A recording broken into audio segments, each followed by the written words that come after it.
Hi, I'm Nat. And I'm Guy. And Jon Jones arrested again, as well as a bunch of Trump stories. We were a little bit off yesterday. Hopefully we get it together today. Yes. Let's go right into it. Okay. Okay, I started off with some lighter Trump news today just to kind of get it going. I don't want to get throttled or anything. So we do got some footage of the Jon Jones arrest later. And I'm trying to play around with the YouTube censors. And let's get into J.D. Vance first. Oh, J.D. Vance first? Yeah. Okay. Or did you want to talk about WDW Pro? You were on there today.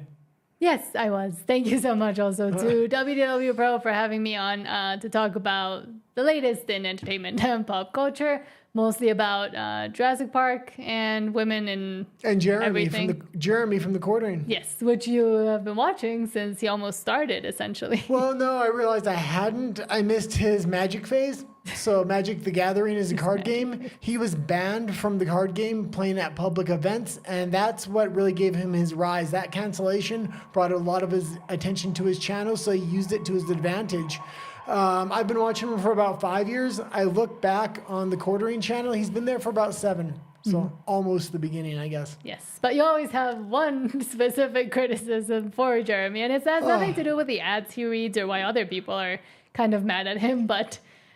Jeremy's great, but he was using a camera and it was always on autofocus and it was always hunting.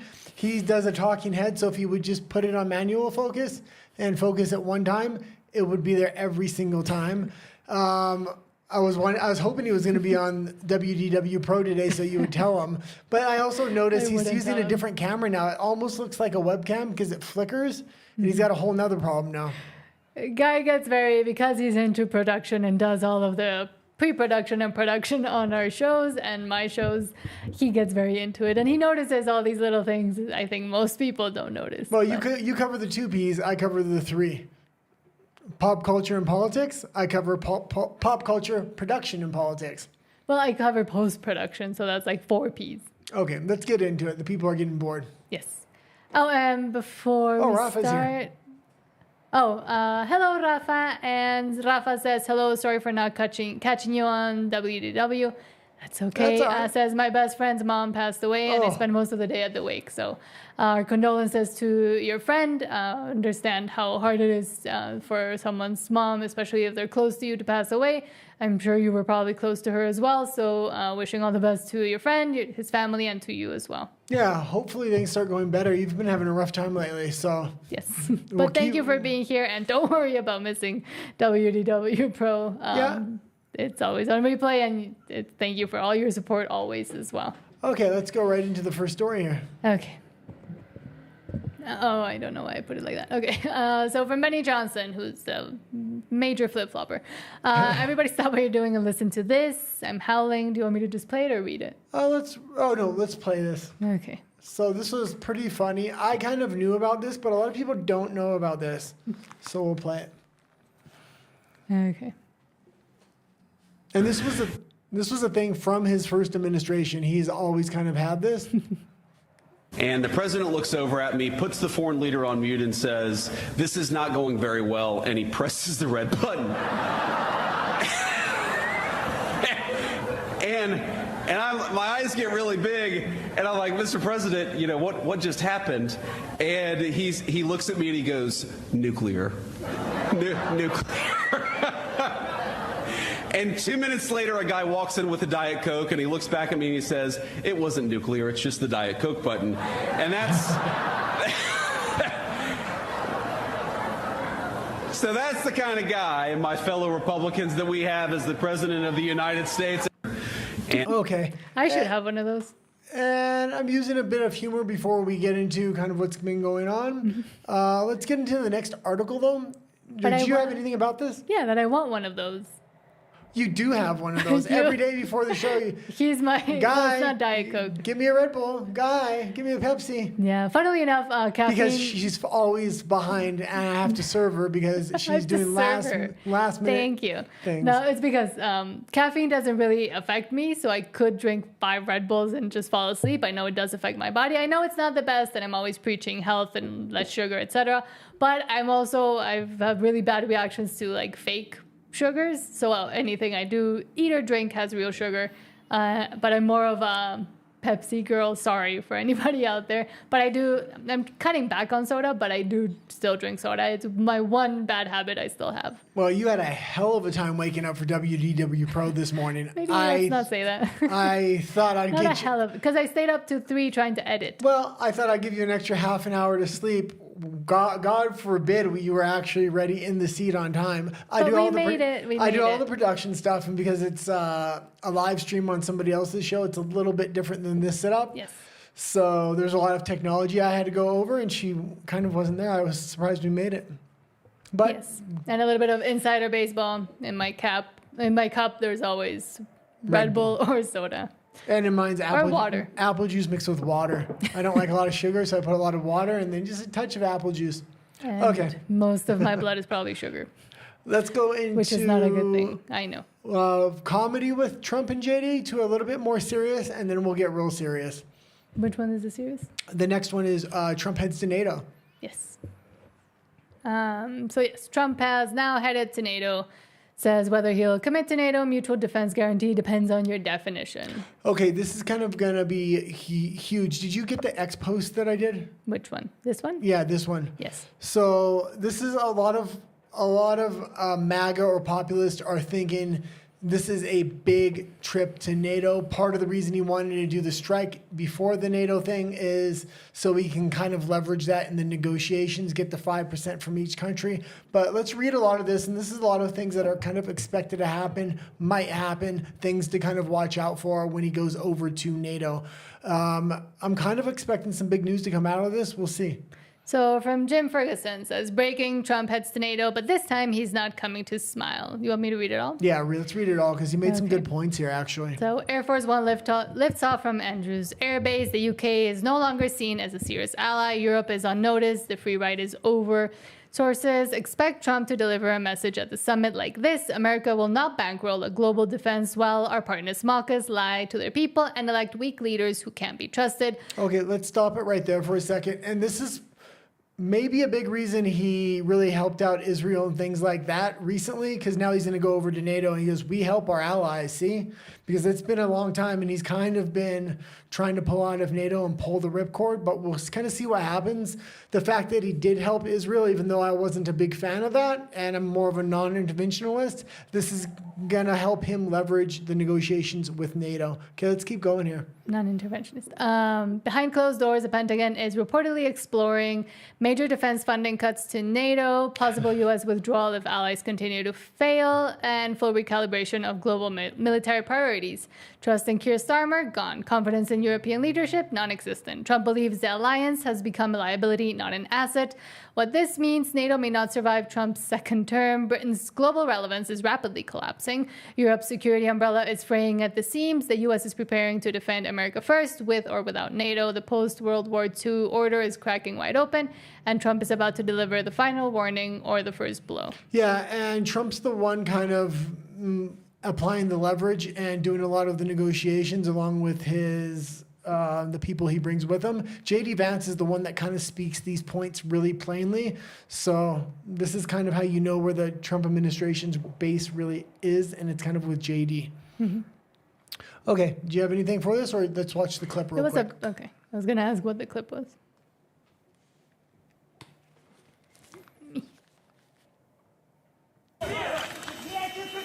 First, it was Russia's invasion of Ukraine, then increased defense spending. But as Donald Trump heads to a NATO summit in Europe on Tuesday, the focus has swung to his decision to strike 3 nuclear enrichment facilities in Iran. The immediate consequences of the attacks shadowing the U.S. president's 2-day trip to The Hague in the Netherlands. This summit is a really slimmed-down summit to the ones that happened in the previous years. This summit is now focused on one thing, and that's appeasing Trump. NATO countries have become accustomed to the unpredictable when it comes to Trump, who has made no secret of his disdain for the 32-member alliance. Most members are preparing to endorse the increased funding pledge of 5% of GDP, up from 2%. Motivated not just by Russian President Vladimir Putin's invasion of Ukraine to bolster their own defenses, but perhaps appease the United States and its tempestuous leader. We've been supporting NATO so long in many cases, I believe, paying almost 100% the cost. The CSIS's Bergman believes that NATO members, by agreeing to defense funding increases, may be in fact Pause it for a hastening. quick. It's almost over. Okay, let's finish it up and then we'll talk about it. I didn't know we could have. The removal of US GUNS. troops from Europe. I think the big thing overshadowing this summit is that the Pentagon is looking at its force posture presence in Europe and around the world and is looking to make major cuts. Okay, this is interesting because Trump's going to go over there and make some demands. Europe has no other option but the U.S. So if they want to try to create their own military or anything else, they just don't have the funding and they don't have the time. It will take 10 to 15 years to create real manufacturing over there. The United States kind of already has the military manufacturing and stuff like that. Although a lot of manufacturing has cleared out the United States, they still do have the capabilities of the biggest Western manufacturer. So I think Trump's going to really bend him over a barrel here and demand 5%. If they don't give 5%, he's going to take a hard line. If they try to play games with him, he may very well pull out of NATO. I think they know that, and they need him now more than ever. And I mean, a lot of people have already been discussing for a long time, including Steve Bannon, the whole pulling out of NATO, why NATO no longer kind of makes sense in today's day and age, and the implications that come from the further globalization and usage of NATO within a more globalized or multipolar context. Yeah, I'm all for the U.S. pulling out of NATO. NATO is trying to attempt to escalate this war with Russia right now. I don't want to see it. Like I said, I'm a non-interventionalist. I would much rather have the U.S. kind of pull out of this thing and look to negotiations and stuff like this. Okay, let's go into the last one here. Yes, sorry. And it's the last Trump story, and then we'll go into Jon Jones, I believe. And here, clearly Trump not wanting to play around. Have you seen this clip yet? And being, I think it's the first thing I saw this morning when you this was rudely the woke me clip up. of the day. This is like a classic Trump clip, just kind of using common man language and just putting it out there, which is good. But yeah, I mean, his real views on Israel, we don't really know, but it's a pretty funny clip. And I mean, It's not just funny; it's serious good he at the said same. it. It's serious at the same time. But I like when he speaks kind of to the common man with common speak. Yes, and warning for curse words.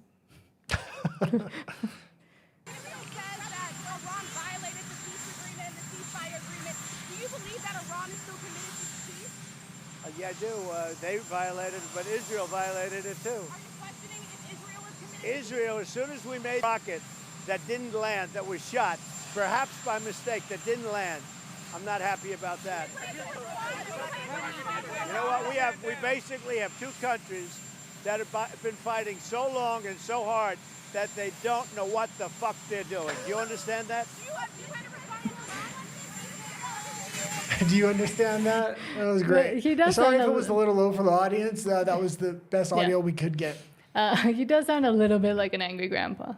Yeah, but so far That's what they need. It's holding together this peace treaty or this ceasefire. So there was a lot of rumors swirling around today. The last I could really get, they were allowed to fire rockets for 12 hours after. Mm-hmm. So it seems like it's holding up, although it is kind of on a hair trigger right now. So we'll watch to see what happens. And I'm kind of interested to see what Dave Smith says, because yesterday he had given his take an hour before the ceasefire was announced, and he said, I was right. And even I'm willing to admit when I'm wrong, and I was a little bit wrong the way I called this thing. So I'm interested to see what Dave Smith does say. Dave Smith is the primary, I'd say, libertarian thought leader in the United States and perhaps the world right now. He annoys me, but I like him. But apparently, because I did catch a little bit of Tim Pool today, and he was saying he spoke to Dave Smith to him, and said that he was kind of, because he came out and de-endorsed Trump. Like he said, I don't endorse him anymore. This is not what, blah, blah, blah. And then today, I think he kind of took it back a little bit, and he said, okay, well, maybe I still support him, kind of. Yeah, but it's because it's on. If this thing still has a chance to escalate. So, like, What I said is if he continues this and this turns into a forever war, I'm not supporting him. And a lot of Trump supporters that weren't ideologues, and the left is constantly saying every Trump supporter is an ideologue, they're going to follow him no matter what he does. And this was a case where I think Trump seen, a lot of the left even got to see, and a lot of the right got to see where people actually stand. And a lot of people called Trump out and weren't willing to stick next to him if it did turn into a forever war. Now, I'm more than willing to admit there was things probably going on behind the scenes and deals being cut that I didn't know about. A 12-day war, that's not a forever war, so Trump still got my support for now. And also, I mean, it's still not very well known where it came from, but from kind of the machine, a bunch of documents came out. That's like one of the most recent ones. We don't have like the full story, but I was hearing these like documents came out saying that they actually didn't destroy anything that Iran had, or almost nothing, and that to rebuild their nuclear powers, it would take about 2 to 3 weeks instead of being destroyed forever. So who knows? Yeah, so but that came out of like a leech from. So she's trying to say the nuclear bomb sites that were hit or the nuclear facilities that weren't hit, there was no real damage done. At least that's what the report from somebody in the White House is saying. It's interesting because Trump is saying, no, that's not true. There's a report that contradicts it. Even if they're not destroyed, Iran did not have nuclear weapons, or at least it looks like they didn't have it. It was an enrichment facility for civilian power, and I'm okay with them having that. So both countries got to save face if they did strikes and then kind of calm down. And Caroline Leavitt, who is the White House speaker, did come out to say that it was somebody that was essentially in a non-important position and that a lot of it was conjecture. So who knows? Yeah, and Caroline Leavitt used to be a freaking model, and I didn't know that. And then she popped up on X the other day. I was like, really? Yeah. Yeah. Okay. Rafa also says, do you think Europe really needs the USA for defense? Sometimes I think they're just lazy, but they could manage it on their own. I mean, way back in the day, they had some of the greatest military defenses, but they've let that kind of fall by the wayside. Yeah, they completely need the U.S. now because they've signed all the contracts with NATO and they're all depending on the U.S. manufacturing. They have no manufacturing. They can't manufacture their own weapons. A lot of their steel companies and other manufacturing companies are actually foreign owned by Chinese and Indian companies. So as of right now, I would actually hope, I'm always about America first, Mexico first, Canada first, even individual European countries putting themselves first. That would mean having their own military manufacturing. They don't have that right now. They completely rely on the U.S. What little manufacturing they do have is peanuts compared to the U.S. So, and yeah, also the U.S. is also strengthening their military industrial capacity by nationalizing their steel industry. That's why Trump is hardline negotiating when it comes to steel. He's not interested in Canadian steel or aluminum or anything else. He's willing to lose money in order to bring steel and aluminum manufacturing back to the United States because it's a national security interest specifically for military manufacturing. Okay. I was also going to say, sorry for the outfits, but it's really cold in Mexico City. What outfits? Like, I usually dress a bit nicer, but I'm just too cold today. No, you don't. I don't know why. I don't know why I would. The biggest political influencers are people like Tim Pool and Jeremy, and they look just like me. And Charlie Kirk, he wears suits. I told you I was going to wear a button-up shirt and a suit one day. He said, no, don't do that. Because you look like a Mormon. Well, we seen a bunch of Mormons the other day in Mexico City, which is a rare sight. Well, I'm guessing they're coming to do their, what's it called? I'm not well versed in Mormonism. I have no idea. Their missions, misiones is what I would call it. But okay. So you know way more about this story than I do. Jon Jones was the heavyweight UFC champion. He recently announced his retirement. He was supposed to fight Tom Aspinall, which is a really young up-and-comer that was expected to maybe be able to beat him if anybody had a chance. This was kind of the guy because Jones is on the way down. Tom Aspinall's on the way up. They were in the final negotiations of that contract to get that fight. Dana White said it was done. Obviously, it's not done. A lot of people think this potential arrest and what's going on with him right now has a lot to do with his retirement. And after this stuff is settled, maybe he'll come out of retirement for 1 or 2 more fights. Let's read some of the article though. Okay. And we do have the footage. The footage is censored. So basically, we'll read it and then we'll get into it. Okay. Jon Jones faces criminal charge amid UFC retirement. Attorney calls case truly unbelievable and targeting. Jones received a misdemeanor charge on June 17 ahead of his announced retirement. Hours after UFC... Yeah, so this came first, and then his announced retirement came after. He's had a slew of legal troubles in the past, so... Okay, let's continue. So hours after UFC President Dana White announced heavyweight champion Jon Jones retired from mixed martial arts, the Albuquerque Journal reported Jones faces another legal issue. A criminal summons accuses Jones of leaving the scene of a traffic accident in New Mexico in February, and he faces a misdemeanor charge for the incident. He is scheduled to appear in court July 24 for a bond arraignment. Albuquerque police responded to reports of a crash in February when they approached a woman in the passenger seat of one of the involved cars. The woman said Jones was the driver of the vehicle and that he fled the scene on foot. She called Jones, and police noted that the man on the line, who did not answer direct questions regarding his identity, appeared to be heavily intoxicated and made statements implying his capacity to employ lethal force through third parties. And it's going to be a little bit hard to hear, but they do make the call, and you can hear Jon Jones' voice. I turned it way up. I could hear it. I don't know how the audio is going to be when we play it, but it definitely sounds like Jon Jones. This isn't the first time this kind of incident has happened. He has been involved in everything. I believe he was involved in a traffic accident again in Albuquerque, I believe it was a pregnant woman, if I'm not mistaken, but don't quote me on that. And then he took off, hopped a fence, and ran, and they had to go find him later. There was drugs and other things found in the car. On top of that, he had beat his wife in a Las Vegas hotel just before a UFC event, I believe. He's been in trouble in Vegas a lot. Dana White says he hates bringing him out to Vegas for these fights because he tends to go on benders usually after or slightly before. Let's get into the footage a little bit so people can kind of see it. And if the car doesn't look damaged, it is slightly scraped on the side, but you can see the airbags were deployed. So it had to be somewhat of a major accident for the airbags to be deployed. This girl said she doesn't remember anything before the accident. The last thing she remembers is getting in the car and Jon Jones driving. Is there anything explicit? Supposedly the rumor is they were doing mushrooms previous to this. That's not what I was asking. No, they're blocking it out. I said it's not explicit. Let's go. Were you the one driving the vehicle?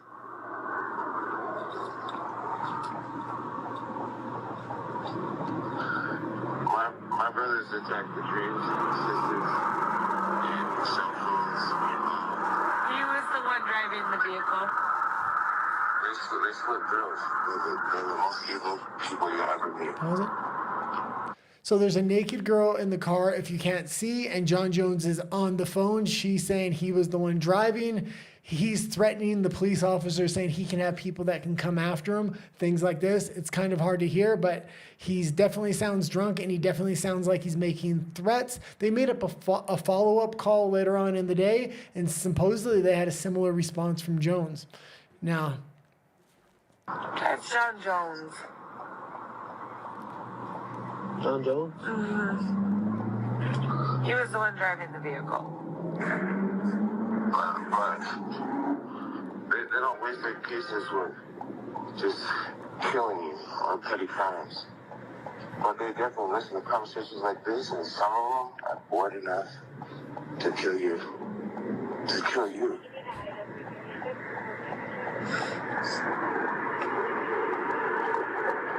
Because they listen. And they teach me to be a man while I'm talking. So, listen to me, man. He's making threats, and if he's making threats, I gotta call an officer on you. Call him. Well, guess what, dude? You won't be the first guy this year that I is gonna die. You'll be the second one. And who am I speaking to? You, Jon Jones? What? If you're untraceable, my brothers, they kill people for way less. pause it real quick. Oh, we're That's just over. about done. Okay. Well, let's continue. It's done. She's gladly dead. Okay. And every time this guy gets arrested, they seem to have a body cam that just makes him look horrible. He was drunk in downtown Albuquerque. He got busted for that. He did not make himself look good. There was plenty of rumors swirling around him that he was, for a long time, the rumor was, and we'll just kind of go into it, the fact that he's got a naked girl in his car maybe contradicts that a little bit. But the rumor was that he was gay and he would constantly kind of drive around when he would get drunk or on at least illicit substances and look for men and things like that. So he's got a wife and kids and he's married. So that's why...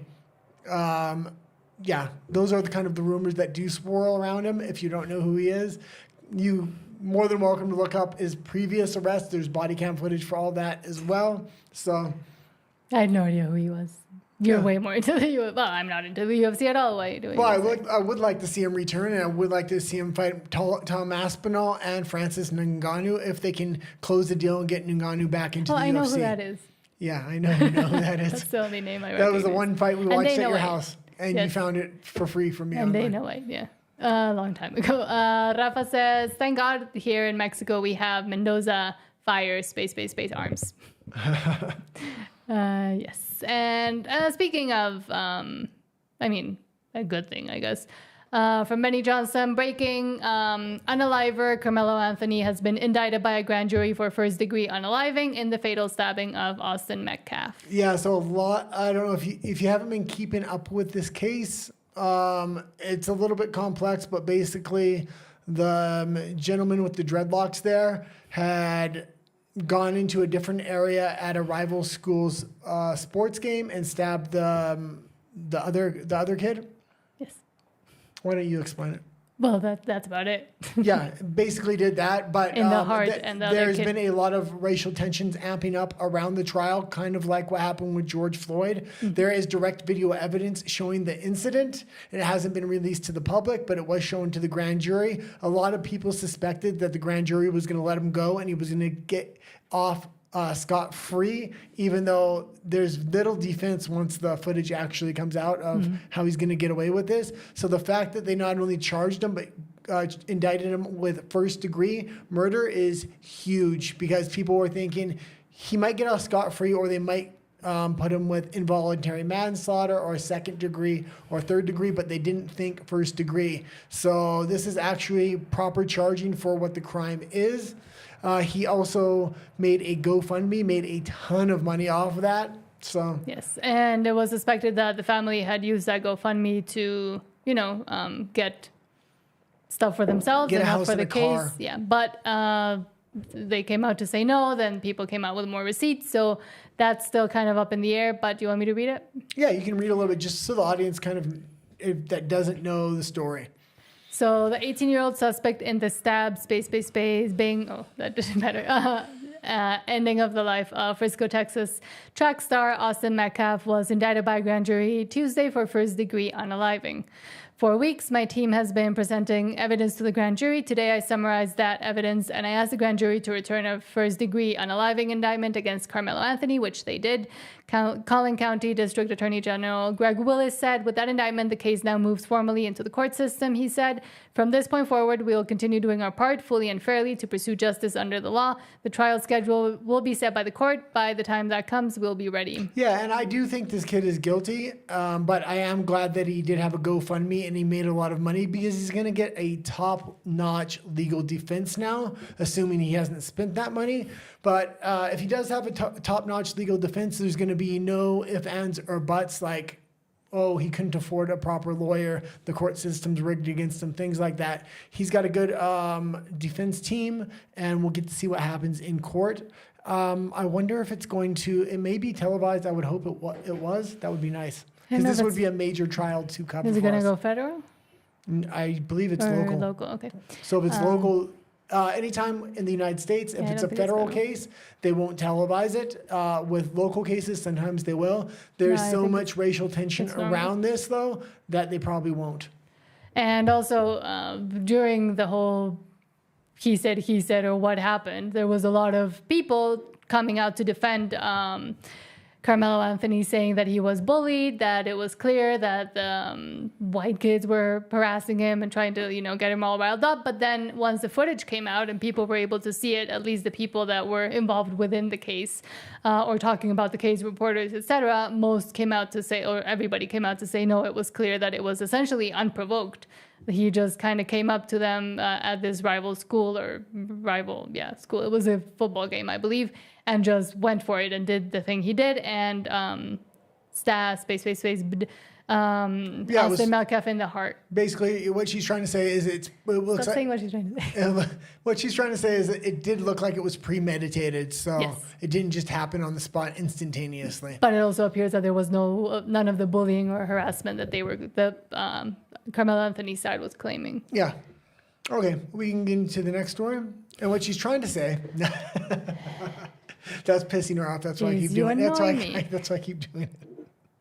Because he always says I ramble on, but otherwise there's no show. If you don't ramble on and you don't, go into things, we're just reading headlines. Ramble away. Thank you. Okay, next story.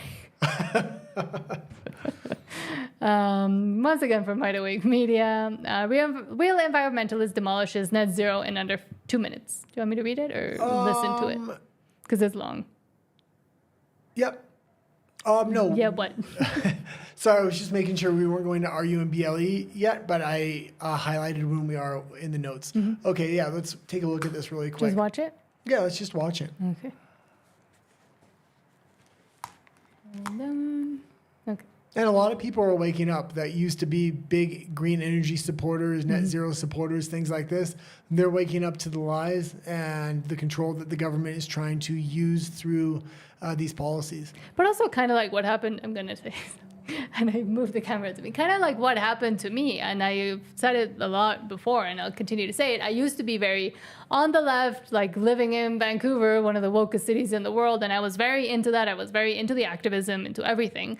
And because I was so in it, and because I was essentially at the forefront and like mostly leading it and seeing what the planning and what the people were saying behind closed doors, I was able to realize much faster what I was involved in and disagree with it and like wake up way faster than I think people that just kind of follow or just are told to be empathetic or to be, nice and kind and this is the way we do it. I think it also helps when you're that deep because it can help you kind of say, what the hell am I doing? Why the hell am I doing this? Why do I support this? Because you're so in it and you can see what is said behind closed doors. Well, it also helps if you just look at both sides. I wasn't in deep, but I kind of went along with this whole thing because I was non-politically active. I would kind of go train jiu-jitsu every day, go bounce at night, go to my day job, not watch any politics, and I would just kind of agree to what was fed to me by the mainstream media because why would they be lying to me? Mm-hmm. Eventually I woke up and I just started looking at both sides of the argument. And thanks to me. The other side of the argument made a lot more sense to me than the propaganda that was being fed, yes. Especially when you just look at the facts and lay everything out on the table, not just with green energy, but a lot of things. Yeah, because for me, I kind of was around 2016, 2017, so like 10 years ago, I kind of realized, and then I kind of brought you into the political space afterwards. But yes, listening to a lot of diverse opinions, once you start seeing what your side is saying and then go look for the opposite, and then the opposite makes a lot more sense. So, okay, I'll shut up now. No, ramble Good on. evening. I've been a supporter of green energy and a keen environmentalist since my 20s. My office is solar powered, so I was mortified to discover that a single lithium mine causes millions of tons of waste every year laced with sulfuric acid and radioactive uranium, polluting the water supply for 300 years. Not to mention the Yeah, and I used to actually be in mining, and it's ridiculous. You would not believe a lot of things. One time we had to fly up so I would fly up to the extreme north. This would be by the Yukon. From there, we would take a 6-hour drive from the airport, and the airport was a tiny airport. Only small planes could go in there. Then we would go to like this glacier mobile from the van, and that would take us over a glacier into the mountains, and then a helicopter from there. And then you would be at this extremely remote site, and you would do all the mining, and then all the rock would have to be flown out by helicopter. and then it would have to be transported from Canada to the United States because they're not allowed to process their own raw material because it's too toxic, which is crazy because the amount it's going to cost to transport raw material, it's just big rocks basically blown out of a mountain. So acceptable human costs with child labour to mine cobalt. When I researched which solar panel to purchase, I did not for 1 minute consider it would be made by people trapped in razor wire enclosed labour camps, being exposed to large quantities of quartz dust which causes silicosis. Please note that the Ethical Consumer Organisation report that it is hard to avoid forced labour in the solar panel supply chain.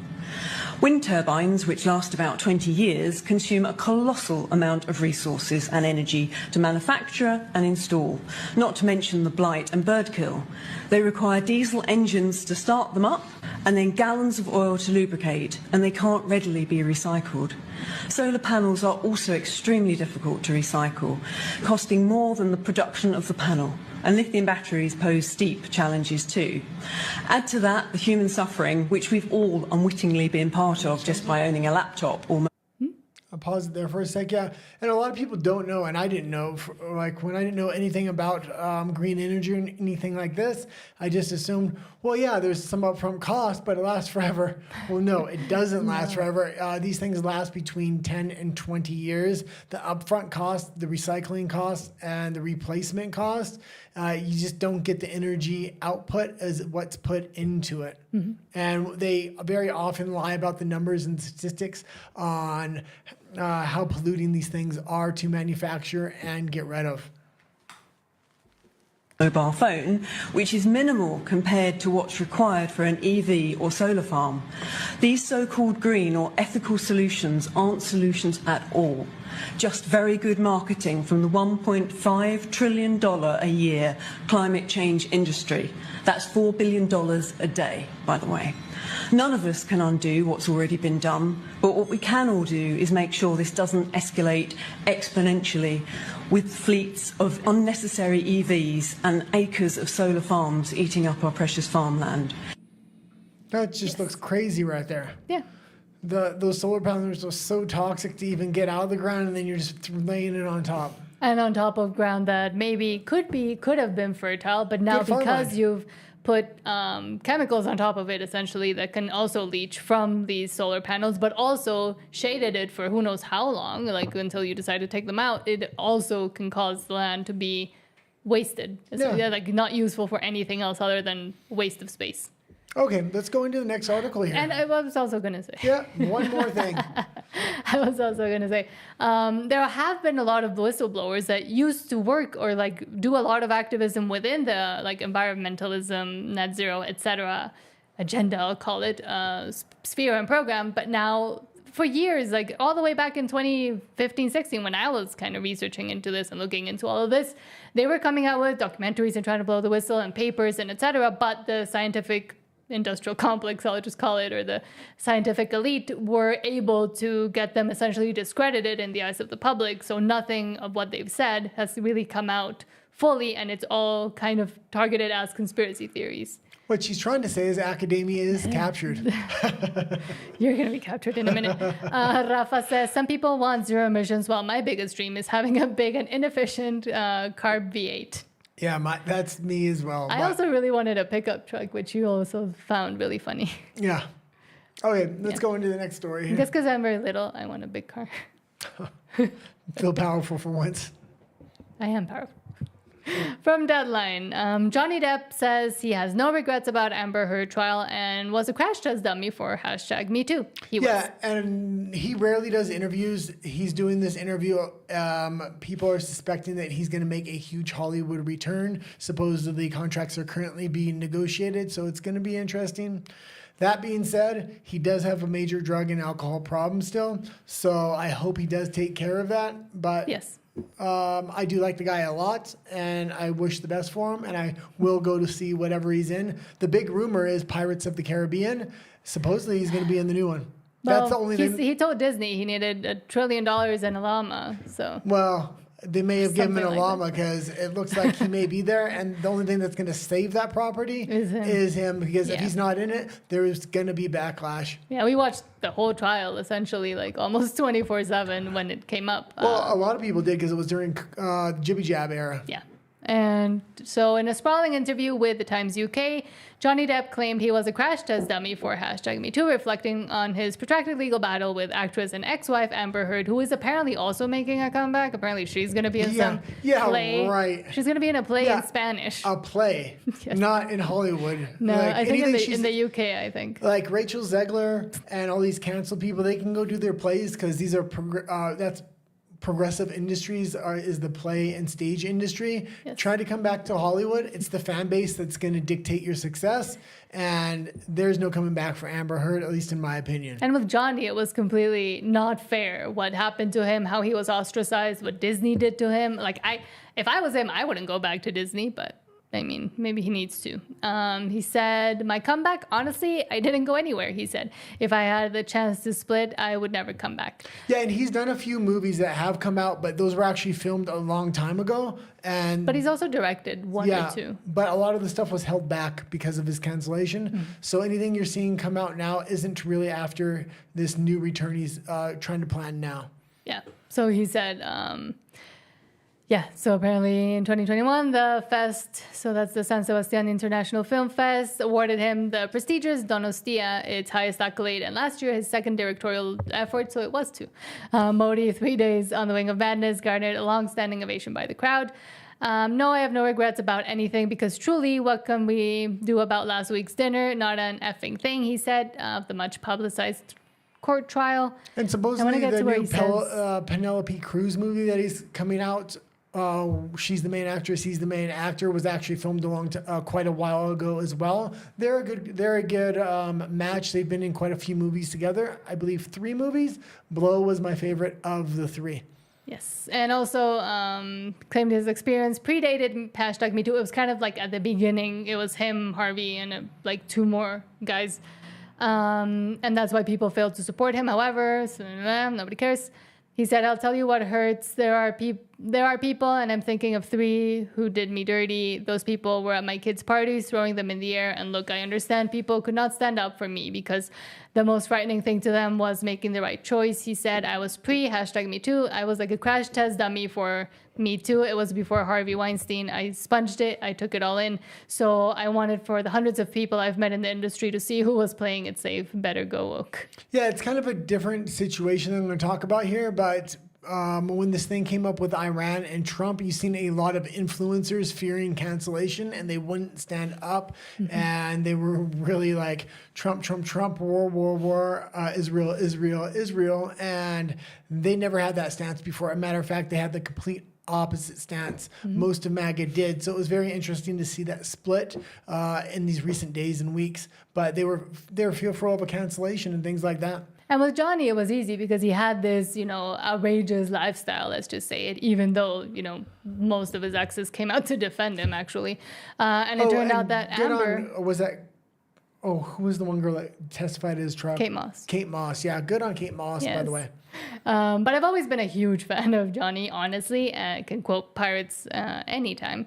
And Edward Scissorhands. But with him, it was so easy to try to get him into this #MeToo stuff because of his reputation, even though it's almost not earned at all. He seems to be really nice, and the fact that the industry abandoned him, Disney abandoned him, just dropped him like a hot potato. Now they all kind of have to come with their tail between their legs and say sorry, but in my opinion, he shouldn't forgive that easily. But oh yeah, one of the little pirates used to come into my bar as well, Lee. He was in a bunch of Seinfeld episodes. He's the small bald pirate with the missing teeth and the frazzled hair. I like him. Yeah, he used to come in all the time because he's constantly filming in Vancouver, and I was a bouncer at like a movie bar. He was on Once Upon a Time, I believe. He was filming Once Upon a Time, which I also really. Oh yeah, it was a TV series. I used to like Once Upon a Time, not anymore. So anybody that filmed the TV series would constantly be there. Yeah. So yeah, because it was very central where you used to work. It was across the street from the main hotel. Yeah. Yeah. And I just wanted to quickly revisit some of the best trial moments in case you didn't watch them and how Johnny reacted. I mean, he took it, as annoying and horrible as it was for him, he still retained some humor. We won't watch it all, but just some of the replies he did to the lawyers. But you texted Paul Bettany, correct? Again. Okay. So, I don't know if I can. The boss, you were drinking pretty heavily. Were you there?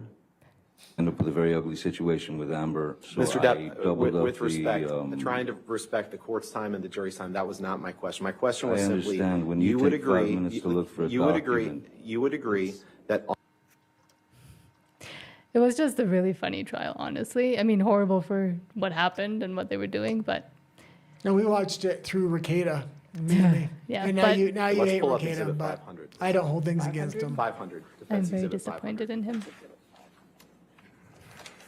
Yes, I'd like to see who I lied to. Sometimes drink whiskey in the mornings too, right? Isn't happy hour anytime? You can't say that you carried cocaine in that box? Oh, No, but it looks like it would fit some cocaine.